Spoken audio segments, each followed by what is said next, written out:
Good morning, everyone. Thank you for joining us today.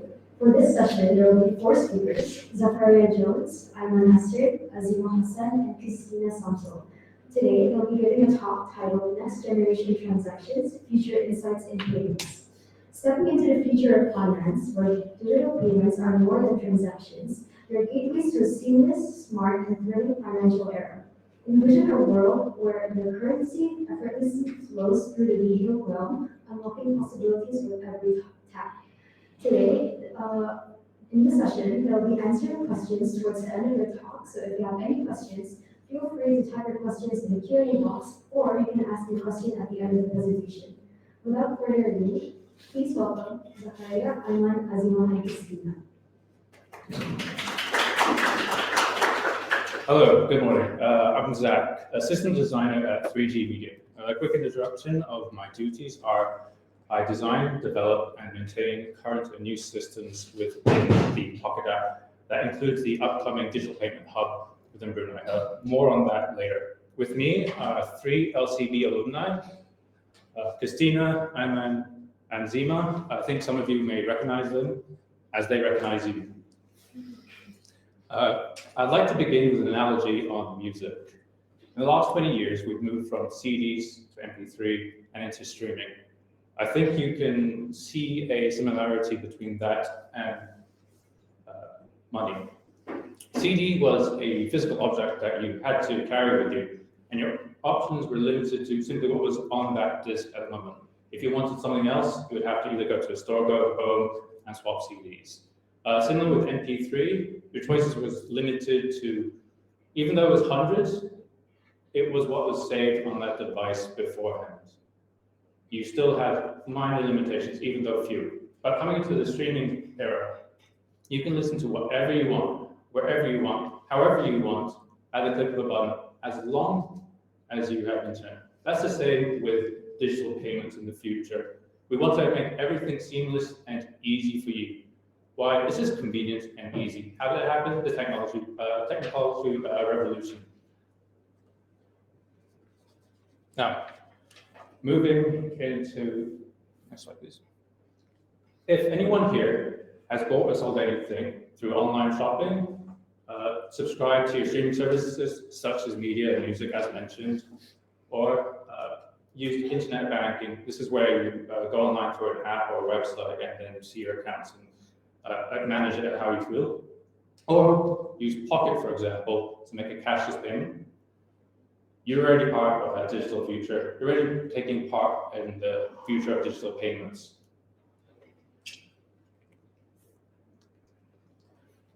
Who is 3G Media? We've been around since 2001. Though the name itself is quite unknown, we have a simple mission, which we've been working to from the very start. It's to shape your payment options through digital technology. The vision is, in line with Horizon 2035, we want to encourage economic growth simply by providing digital payment options to not you, but vendors, merchants, and even the government alike, providing greater security and convenience. Our current services are mostly Pocket. I think some of you know. Do we have any Pocket users? Okay, not enough. I'm going to have to get sales and marketing on that. Okay, Pocket, it's primarily a cashless payment app. Very simple for those who haven't used it or are not sure what it does. You go to a shop, you scan a QR and enter the amount. and that will do it for you. You no longer need to carry your wallet with cash. You don't need to borrow with physical notes or your card. If you're unsure about its security, you can leave that all behind and just bring your phone. And I'm pretty sure everyone here has a phone with them. I can see a couple of people using it right now. Don't worry, I'll do the same. And Hey Domo is a food delivery service. The convenience of ordering what you'd like to eat and then simply sending it to your place. The hardest part about this entire process is choice, because you now have too many choices and your entire family is going to argue about what they want for dinner. A smart nation. As mentioned before, the National Payment Hub. The idea is that in the future, we will all have a digital wallet. Pocket now has a digital wallet. Though it's quite new, we are rapidly progressing it to attach an eKYC to it. That means anyone involved, we know exactly who you are, so we can provide security and assurance of your device, your accounts, and ensure there's no fraud happening on your end or their end. What this digital payment hub will do is attach your account with everyone else's. This is an ambitious plan to send money from people, businesses, either SMEs or home-based. The ones that are starting up but find it difficult to have a business account, they can now use an e-wallet. This e-wallet would be similar to a deposit box, only digital. And it doesn't stop there. The eventual plans is not limited to Brunei, but onto the entire Southeast Asian region. And as the technology improves, so does its span and reach. This provides a lower barrier entry for everyone. All you would need is a phone with internet connection and to sign up an account with the system. Now, the system won't be just limited to the Pocket wallet. Multiple players within Brunei are starting to develop this idea as well. So I suggest everyone keep an eye out next year to see what's happening and get involved as soon as you hear about it. Now, a lot of the issue with new devices, new technologies, and new ideas is there's a worry that, will it work for me? Will it work when I need it? Is it safe? Is it secure? Well, I think a lot of us already working in the tech field know nothing is 100% all the time. But we aim for 99.99% security. How to do this? Multi-factor authentication. This starts from unlocking your phone, entering a PIN upon payment conversation, and a notification SMS. If any of those are broken or the SMS seems suspicious, you can immediately contact your card provider or service and then challenge that transaction.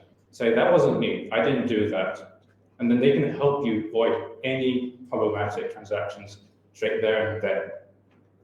This is a level of security currently not provided, not instantly at least, by current payment systems.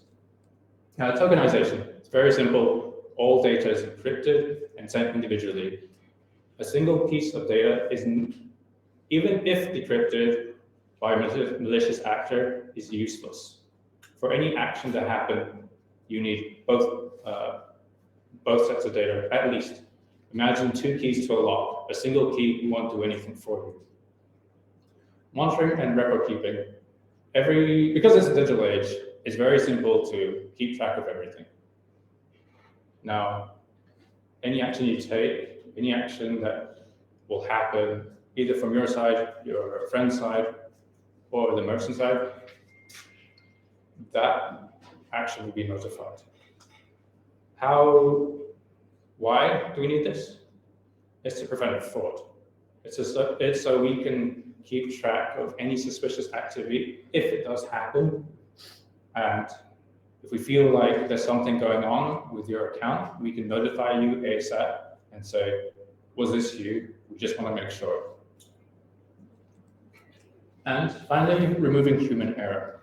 Going from a traditional person to person, for example, bank teller to customer, physical cash from person to person, we're removing the likelihood of getting notes wrong or losing account details, losing receipts. All of that is being removed and simply putting on a digital face. Now, all that information will be saved not just on your phone, but also on backup on servers and so forth. Now, this is for Pocket specifically. I don't have any data on other services. Our current active users is coming up to 10,000. We expect it to reach over 10,000 by the end of the year. Starting from we released in 2019, at the end of 2019, and now starting Q1 2020, when we started record keeping, primarily for this reason, we could see that there was just a slow, steady rise. There's a little bump, but that was just that's for example, a glitch in the error, a glitch in the matrix, if you wish. Next. As people become more and more comfortable with the system, they continue to use it more and more often, not just for singular transactions like your electric top-up, but now for your purchases. A common reason why people now use electrical or digital payments is that they feel it's more convenient without hassling with physical currency. It's safer, as they know there's a track record for everything, and that there are rewards. For example, Pocket itself right now has a concert ticket event going on where you can sign up, and for every transaction you make, we get you a ticket for to win either a Taylor Swift or a Coldplay concert ticket. I think that might surprise some of you right now who've not heard about it.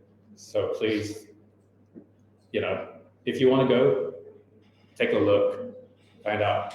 You might win. No promises though. Next.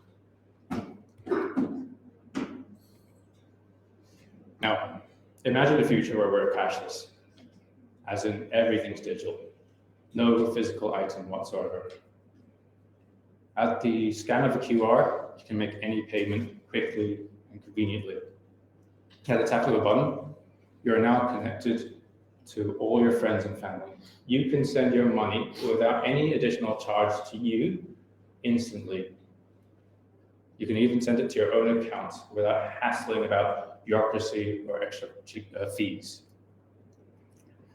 By opening up your app, you can now see your entire account history. You can use its settings to manage it as you wish. Do you want to hold it in account A or account B?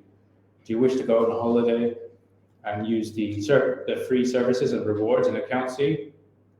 You're welcome to do that. No one's going to hold you back. The only limits are the options and your willingness to partake.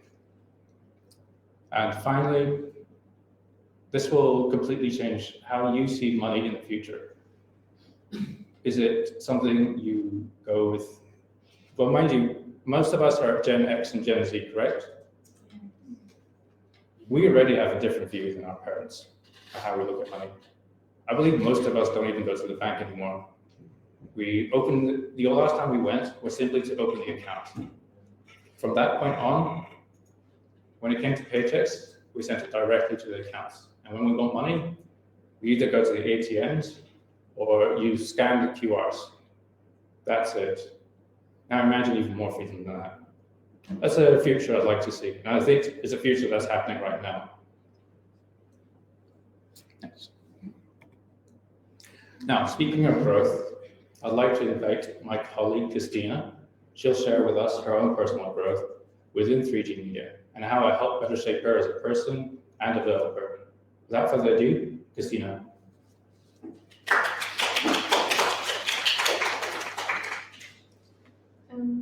everyone, and good morning. My name is Tisina, and today I would like to share my journey in 3G Media and how I grew from just a tech support. Little did I know this was the only beginning of my journey that completely alters my potential and goals. Let me share with you my journey. So, let me start with my education background. I graduated from Laksmana College of Business in the year of 2021. Um,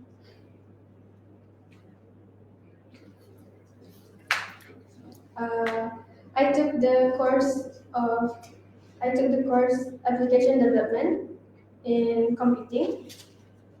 I chose the path I chose this path because it aligns with my passion for IT, as I have been taking IT since O levels, and HND. So, um, I have taken IT for a better future, as technology is very crucial on these days. So after I graduate, people would usually ask, "So what's your next plan?"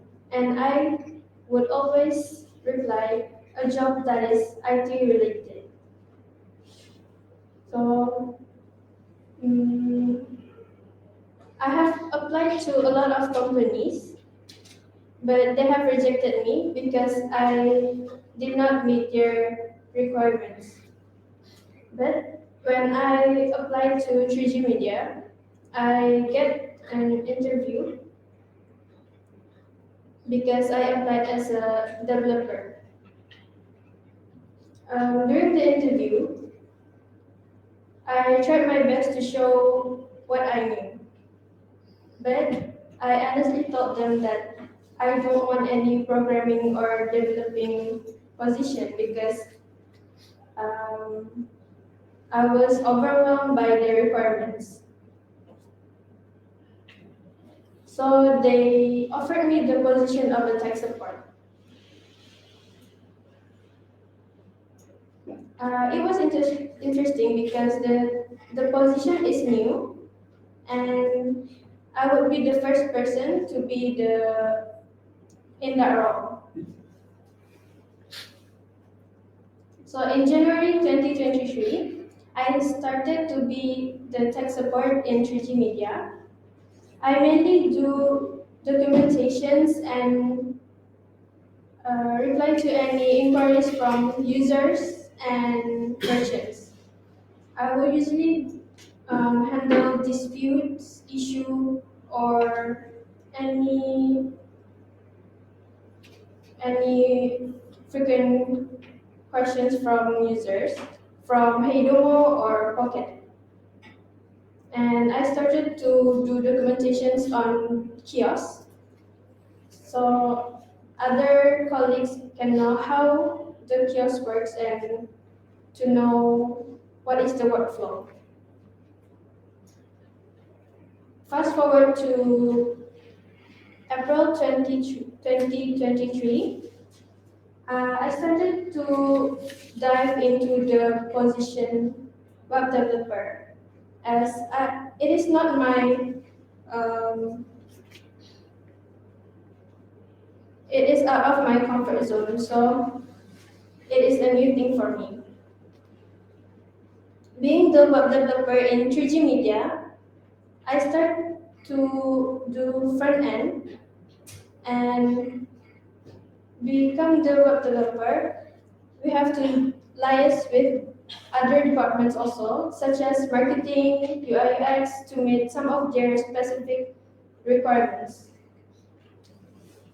And also, I dive into payment integrations, as Pocket is a payment solution. So we provide payment integration to other website platforms such as e-commerce. Um, for example, WooCommerce. there's an integration that we can do for Pocket. So other companies that is using e-commerce will go to us so we can provide payment integration to their website. And then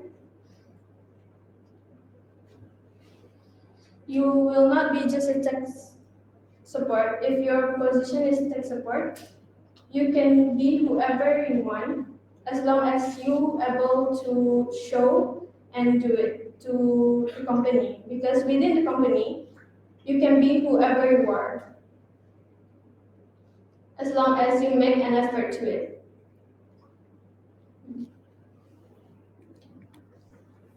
So this is the Dunning-Kruger effect. This research told us that when weaker performers usually overestimate their own abilities or talents, while higher performers usually underestimate their abilities or talents. This is why you should not know what is your strengths and weaknesses in order to find what your talent or skills is. So do not feel less of yourself and try to get involved or try to learn more on other things.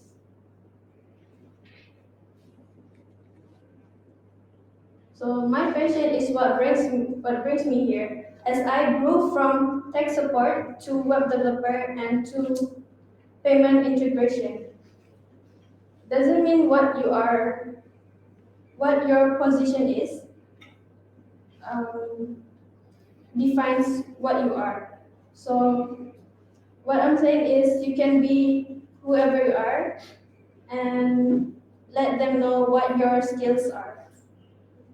Thank you for being with me and thank you for knowing my journey. Thank you.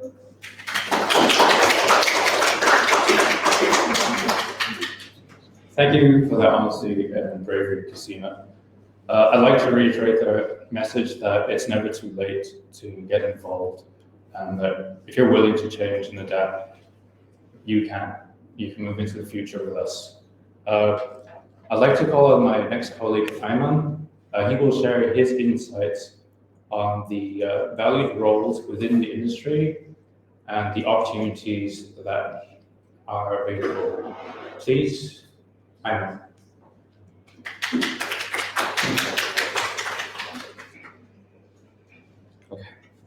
Good morning, everyone. My name is Ivan, and today I'm excited to talk about my journey stepping into the IT industry, specifically as an application developer at 3G Media. I'll also be talking about the innovation opportunities in digital payment field. Okay. Let's start off with a brief introduction of my background. I graduated from Laxmana College of Business with a degree in software engineering back in August. I also had the honor of being one of the valedictorians giving a nerve-wracking speech, but a speech nonetheless. After graduation, similar to how Christina is, while many were thinking about what's next, some opted to take their time and maybe take rest after a vigorous college life while doing some other things. But for me, I was eager to find a role that aligned with my passion in developing applications. Also, a role aligned with my academic journey, as well as my background. During my search, I found 3G Media. They were hiring developers. Although I was unfamiliar at first, I decided to give a go. Nervous at first, but I continued with the interview nonetheless. Now, 4 months later, as one of their new developers, I find myself taking the opportunities and challenges that comes with this position. Okay. that ends my introduction. Let's talk about the possibilities for innovation in the field of digital payments. These are going to be based on my understanding and opinion while working at 3G Media. I consider the digital payment field with untapped potential, waiting for areas, sorry, waiting for visionary minds among us to explore and redefine its boundaries. Let's consider unfamiliar areas of this field, where there were newly limitless possibilities for advancement and growth. As innovation and developers, we are the forefront of booming industry, waiting for our creative ideas to come to life. In my view, it represents an ocean of opportunities, inviting us to go further and push its boundaries while opening a way to groundbreaking findings. Yes, sure, there are challenges, but let's view them as opportunities for creative problem solving. Each challenges we encounter an opportunity to develop groundbreaking solutions that may change our understanding and dealings with current digital payments. This industry lives on changes and encourages us to rethink the status quo and approach common problems from a variety of angles. Therefore, embracing innovation is not simply just an option, but it is considered as essential to improving structure of digital payments today. Okay, digital payments are more than just convenience. They are core of our everyday financial transactions, changing the very structure of how a transaction takes place. Working, sorry, working at 3G Media, I've seen that potential for innovation. For instance, while I know I might be repeating this based on what Zach said, but 3G Media Innovation Digital Payment Solution is their e-wallet solution named Pocket. It is one of their innovative payment solutions, an aspect of their business approach. Features such as QR payment scan, these apps offer seamless experience that changes how we do cashless transactions. Pocket is a good example of how digital wallets are improving, offering users a safer and effective way to handle their transactions while they're on the go. I'm just glancing over these details. You can check our booth and maybe get some more insights on that. But anyway, 3G Media strengths extends beyond their e-wallets. Their dedication to changing field of digital payments includes services such as HeyDomo. This app acts as a unifying platform, connecting delivery services business through a single interface. But not only does has a streamlined transaction, but also improves the user experience in general, that demonstrating the possibility of well-integrated ecosystem in the field of digital payments. Taking into account a wider range of digital payments, there are exceptional possibility for future innovations, ideas like personalized information management with AI-driven insights, improved security via blockchain integration, and seamless transaction with the Internet of Things device integrate are just a few examples of unrealized potential. In other words, 3G Media advances in digital payment solution are but small samples of extended potential in this rapid changing industry. The future of digital payments empowers everyone due to technology, user-centered, and dedication to the future advancement. Now, okay, let's now discuss my thoughts after joining 3G Media as a new developer.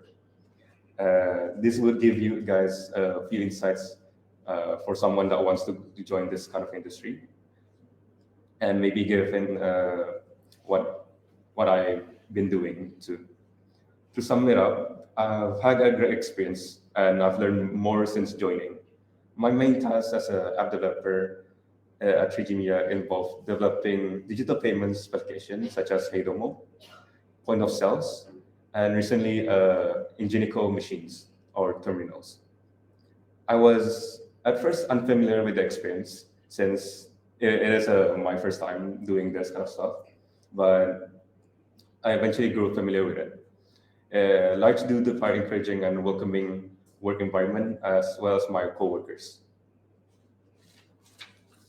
But as one of the great things about working at 3G Media is how they build a culture of support.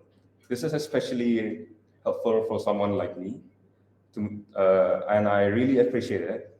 So whenever I needed help, guidance, or insights, there's always someone willing to lend a hand. My learning process becomes more enjoyable and intuitive. There are also a sense of belonging, and process become more enjoyable and intuitive. There's also a sense of belonging and support among the team. Though the emphasis on collaborations and open connections, which also promotes environment where everyone ideas are valued. In addition, our work is even more proud by committed to guaranteeing the scalability and dependability of the apps we develop. Satisfying aspects of the development is knowing that products and the service we create provide a secure transaction used for users and ensure it operates flawlessly. For instance, we recently built a dynamic QR generator into our merchant's point of sale system in Smoy. Maybe you can guys check it out next time. Previously, a customer who wanted to pay for to use our pay pocket services would need to scan the QR provided with a static QR, which you guys need to input it manually.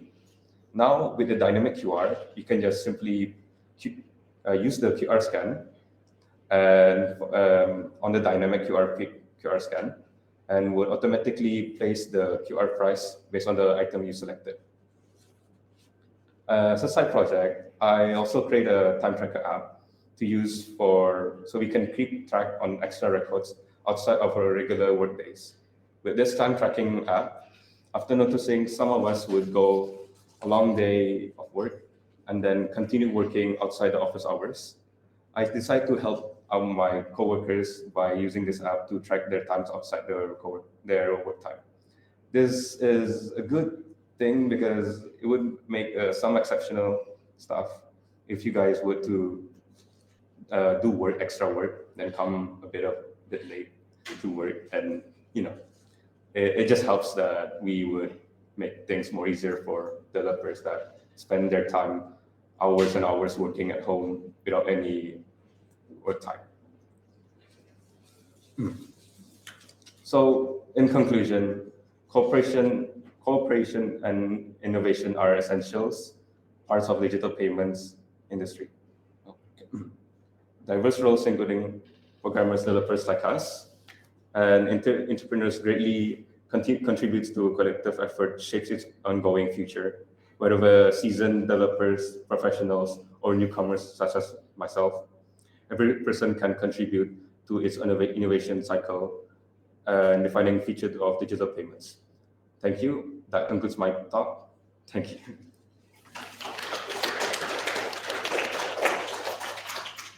Thank you, Armin, for that insights. I'm going to throw in a plug here. As mentioned, we are looking for new developers with fresh faces and fresh ideas.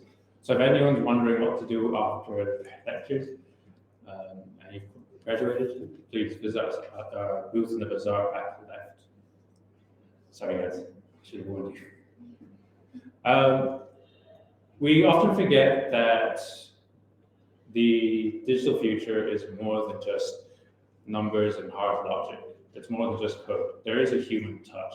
It is important for us to be able to grab the faith and trust of our users and customers so that they feel welcomed and safe using our products. And on that insight, I would like to invite Zima to share her thoughts.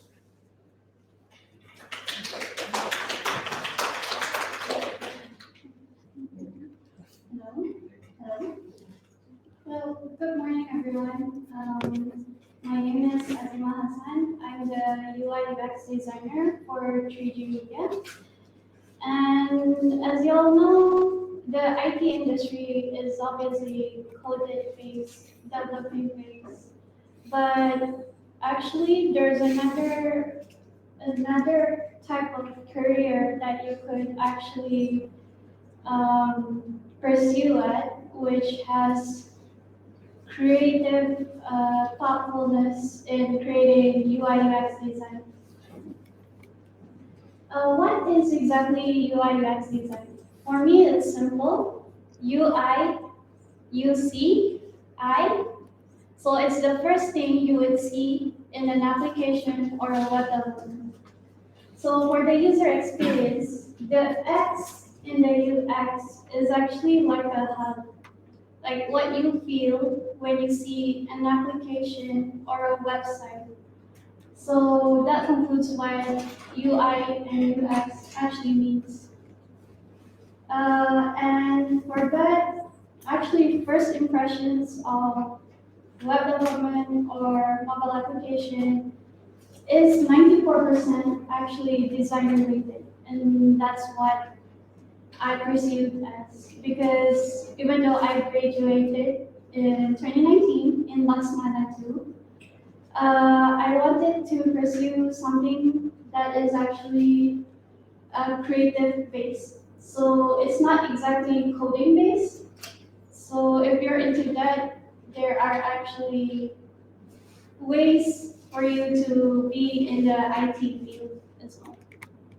So in the UI process, there are obviously planning. The planning assures that we actually do interviews with users, which are important. Like, do we really need an e-wallet?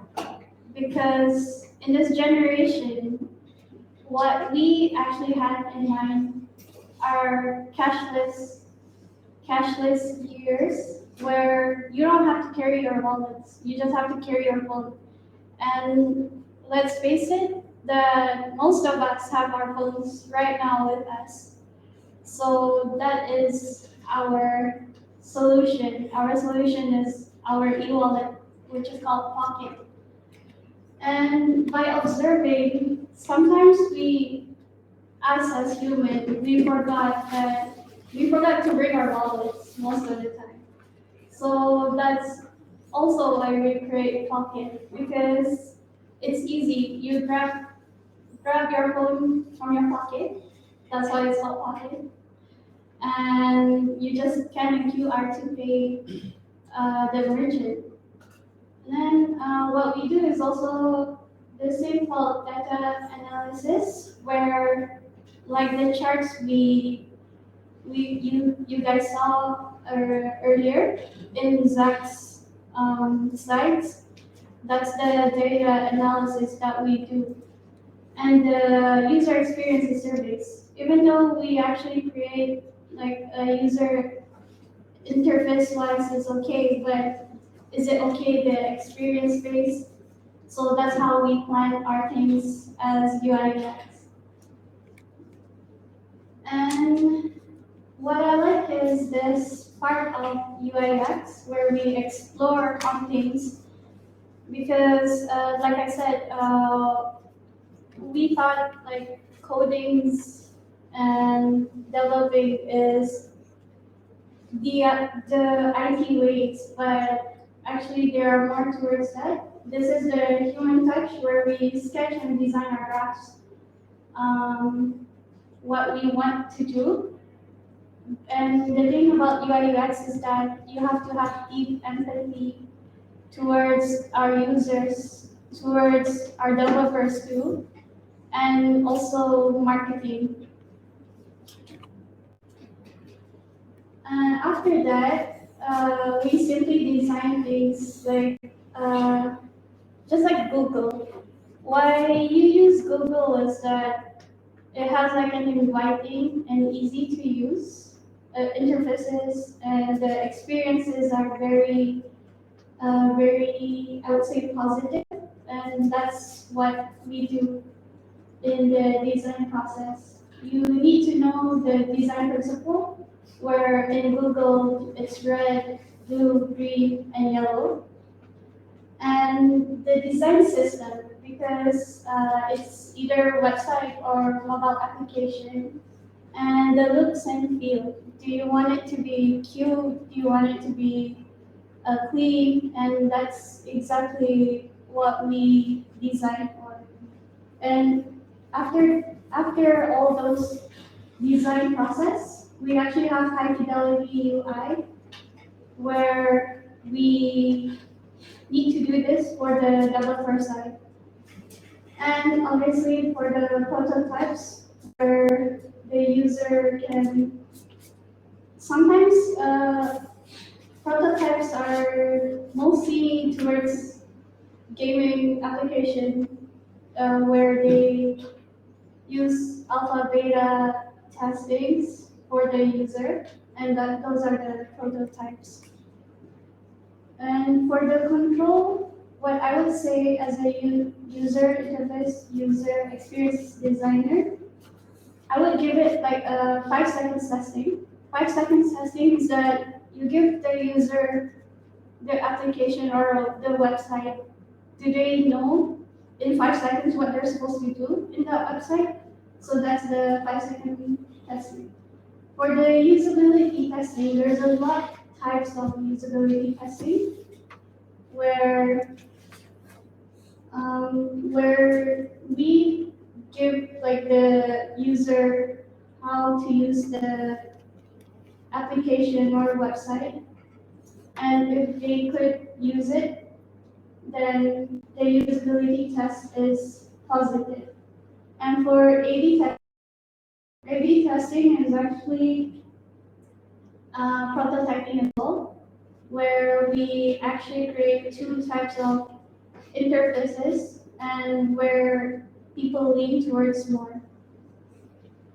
And after that, that's exactly why the UI/UX is very important, because in the end, even though we have like banking apps, if its user interface is very unusable, therefore users can't trust and they don't have the confidence to actually use the app.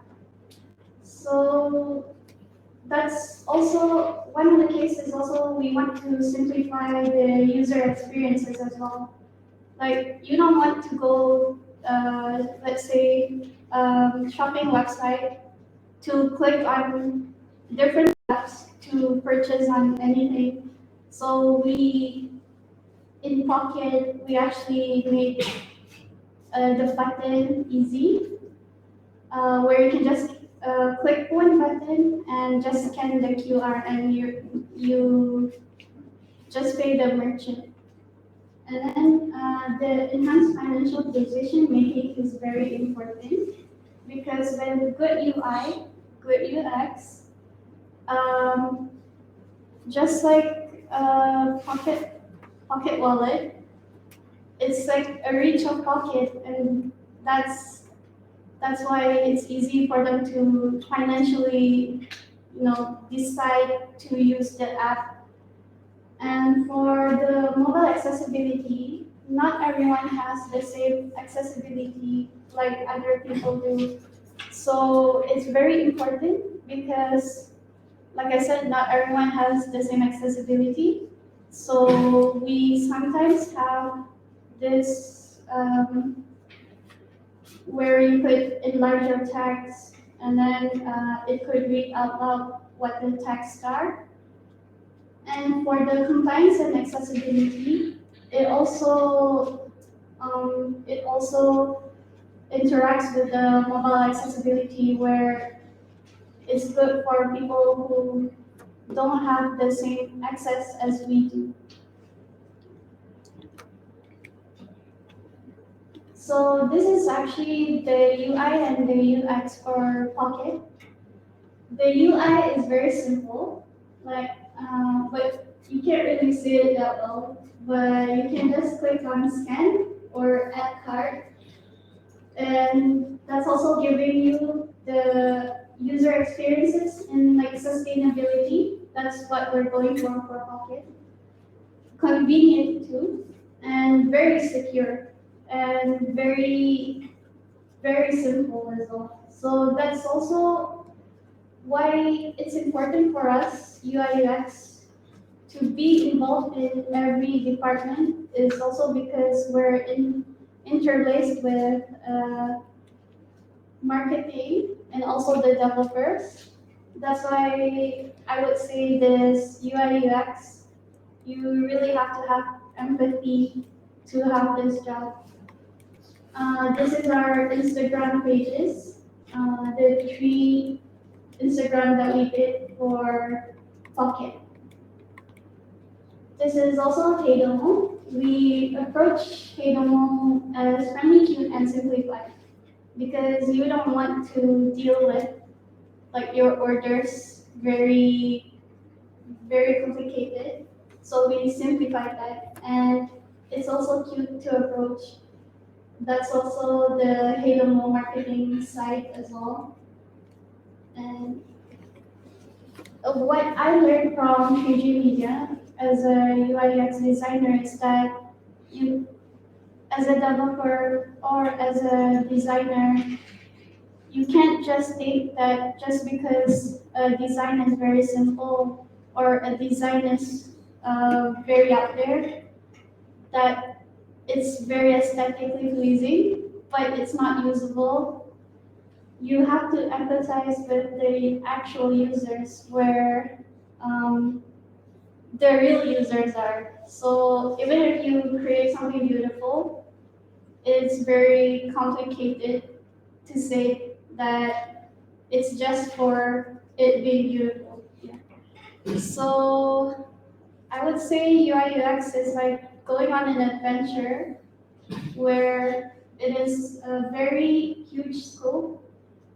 And I would like to say that IT and development, actually UI UX has a pivotal role in IT and development.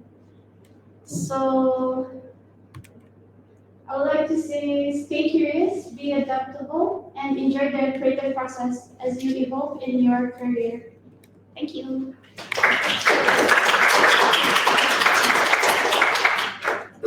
Thank you for that colorful presentation, Zima. I hope we've been as entertaining or as insightful as you hoped.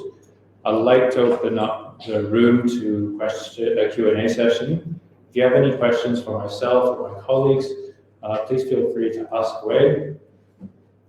If not, and you want to do something a bit more in-depth or conversational, you can ask us later in our booth. There's a question online. This person asked, what do you look for during interviews with users for your UX purposes? What do you look for during interviews with? What we look for in the UI UX interviews, usually they are looking for people who knows IT terms and those who actually know design, like graphic design, that has a solid portfolio. But if you could use software such as Figma, that would be a plus too, because like I said, we're adapting towards a digital world where everything is no longer software-based, but a cloud-based too. So if you're willing to adapt towards software that you've never used before, then you can tell them that like, yes, you could. You can tell us like, yes, you could do very well with software, or oh, I'm still in the process of learning the software too. So yeah, I would say in the interviews you just have to be confident in what you want to design. Thank you.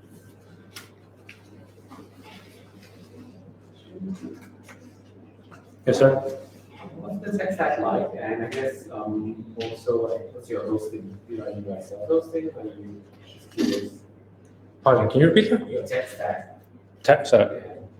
Like your device deal with like third-party stuff. There's also like integration with Other systems. Yeah. Without going into too much detail or going into too much privacy, we do connect directly to certain systems if we are hosting a permanent service with them. We do tunnel towards them. If we are providing a service for them specifically that we can expect for the next 10 plus years at least minimum. If we're doing payment services for websites, we provide the correct links, the keys and passwords they will require to run their payments through our service. Does that make sense? Yeah. Anyone else? Earlier you mentioned about the digital payment hub, right? Yeah. So 3G Media is involved. Correct. But so far, the information about it has been very minimal. Yeah. Is there anything that you can share? Sure. They have allowed me to start making noise about it as they want everyone interested. A couple of years ago, there was noise in the news by BDCB that there will be a digital payment hub, and then it went quiet for a while. Now the expected release date is January, not January, just 2024, depending on the status of parties. Included is not just 3G Media, but several other banks and fintechs or companies that are providing e-wallets. The idea or the purpose of this service is that we want to give everyone an e-wallet to basically reduce or remove all physical limitations whatsoever. And their hope is that any service, either your paycheck or government payments, transactions, peer-to-peer, is all done through this digital payment hub. So what you can expect is you'll have to download an app of your choice, preferably Pocket, and then create an account on the hub with Pocket. That will then put you on the system, and now you are ready to receive money from anyone else on the system. Make sense?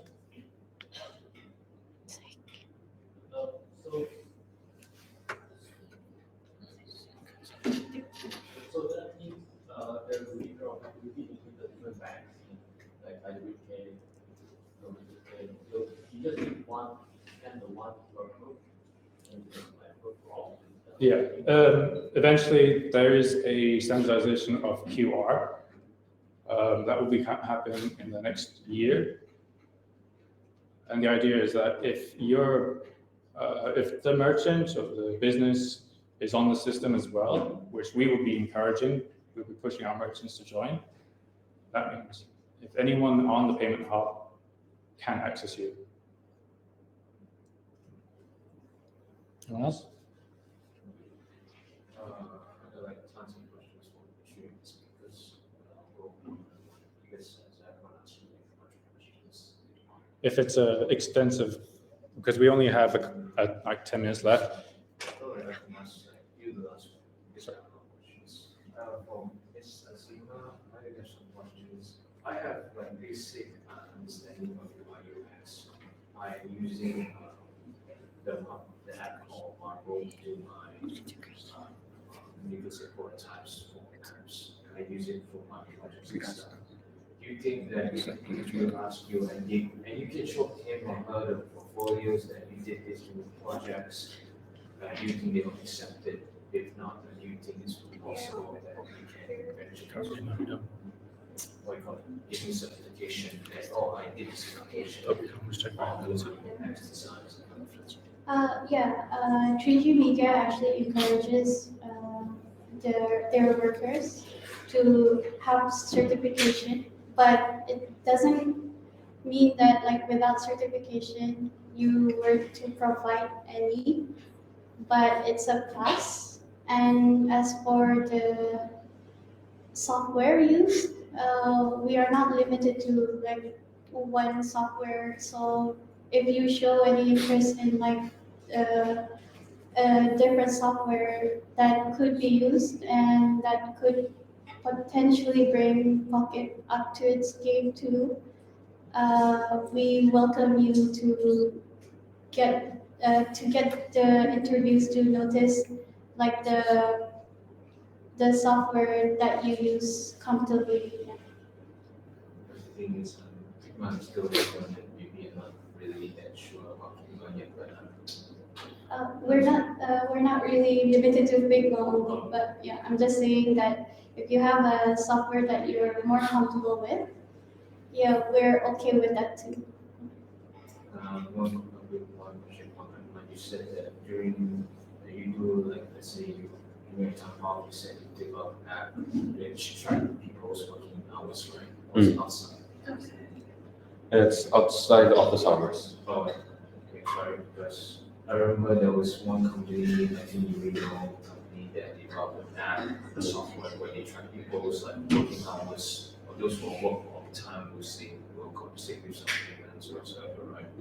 I think you really noticed that some companies already adapted their software. Yeah. But there were issues where people complain where sometimes we don't need some people that do within the office, maybe in the Wi-Fi office, so that's easy to track. Some people that use the software and stuff like that. We have any suggestions to say that if people willing to use the software just to track the working hours, they going overtime. What's your opinion? So for this software, it's mostly just used for our team. It's not going live.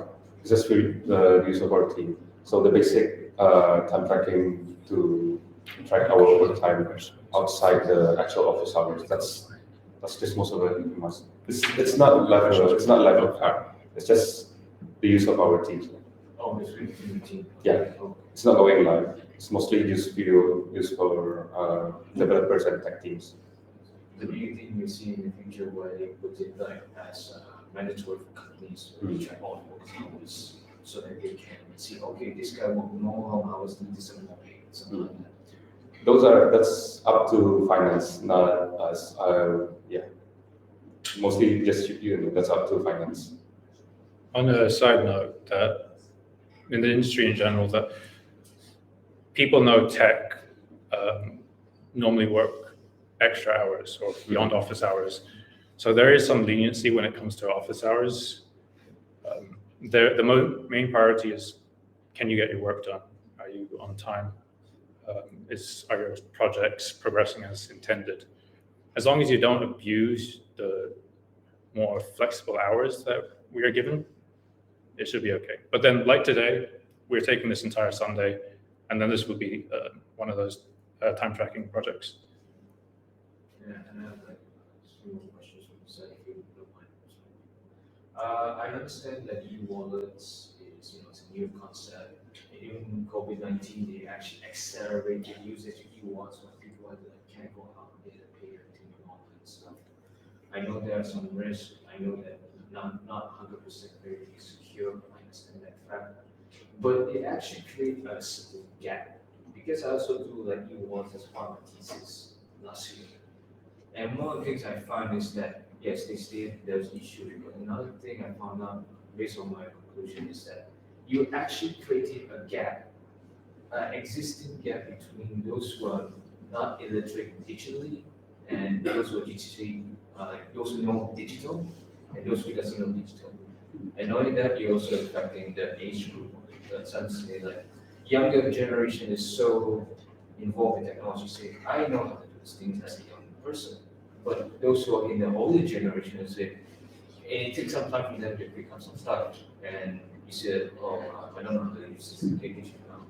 So what is your suggestion or solution to bridge the gap of, to close that gap?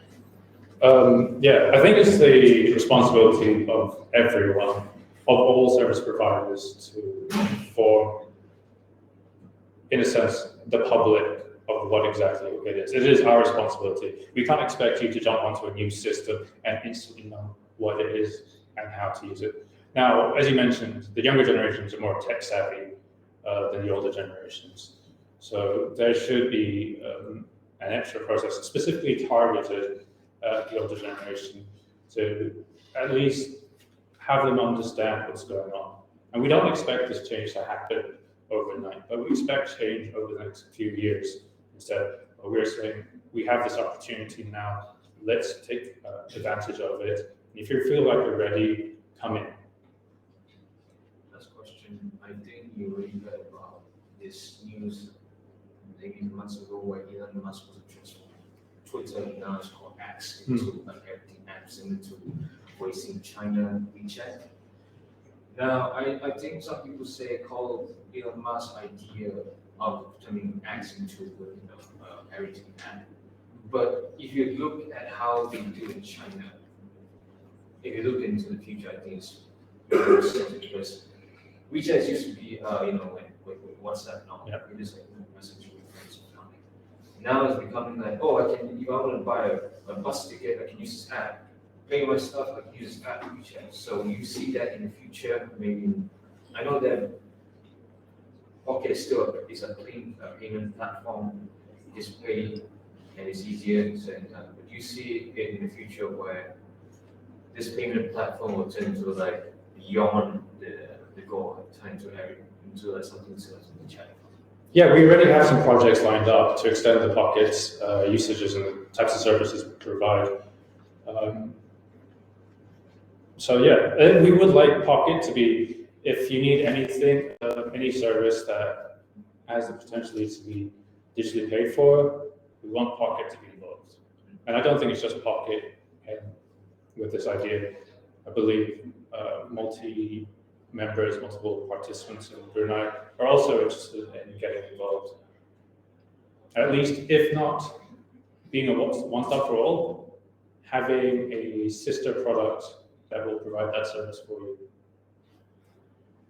Do you have any plans for Pocket to expand to neighboring countries, or it's just the initial stage? Currently, we're still in our local growth stage, but with the National Payment Hub, give it hopefully a couple of years, we should be connected to the rest of Southeast Asia as well. We simply need to mature the local system and then connect to the already existing ASEAN systems.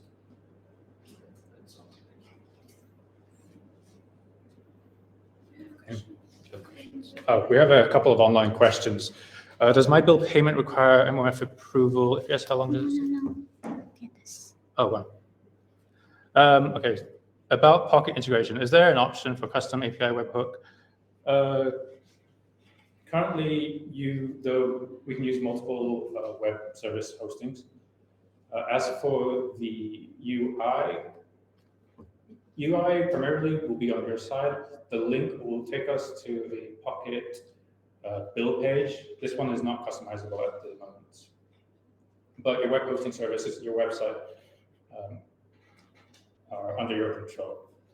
Though we do only provide it to limit web hosting services, we are expanding at the moment. Next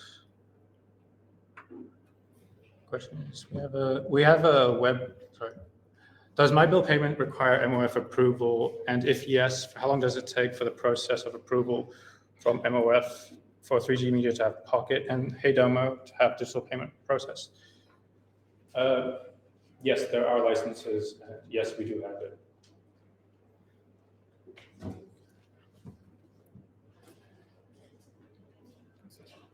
That's it.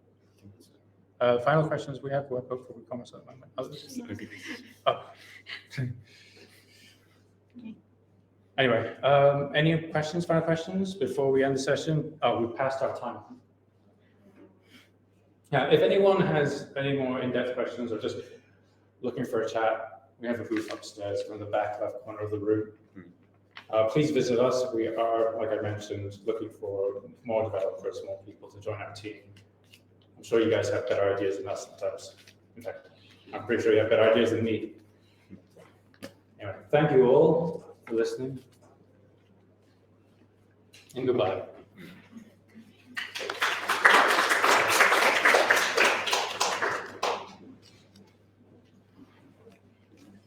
Sorry, there's actually a quiz after the Q&A session.